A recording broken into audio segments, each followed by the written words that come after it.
அனைவருக்கும் வணக்கம். இப்போ நீங்கள் பார்த்துட்ருக்க இடம் பார்த்திங்கன்னா காவேரிப்பட்டினம் பேரூராட்சியில் பேருந்து நிலையத்துக்கு முன்னாடி இருக்கிற சாலை தாங்க இது. இங்கே வந்து கழிவுநீர் கால்வாயானது கடந்த ஆகஸ்ட் மாதம் இந்த பணி வந்து ஸ்டார்ட் பண்ணாங்க. இப்போ வந்து நவம்பர் ஆகிடுச்சு. இப்போ வெளியுமே இந்த இடம் வந்து ஃபுல்லாக சீர் செய்யலை. அமைக்கும் பணியானது தொடங்கி இன்று வரை ஒரு 3 மாதம் ஆகுது. இதனால் வந்து பொதுமக்களும் பெரியவங்களும் குழந்தைகளும் இந்த சாலையை கடக்கும்போது பெரிதும் பாதிக்கப்பட்டு வருகின்றனர்.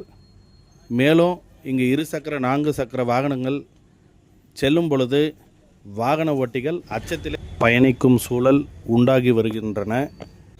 மேலும் இந்த சாலையை சரி செய்தால் அனைவருக்கும் பாதுகாப்பான பயணமாக அமையும் என்பது அனைவரின் கோரிக்கை. நன்றி.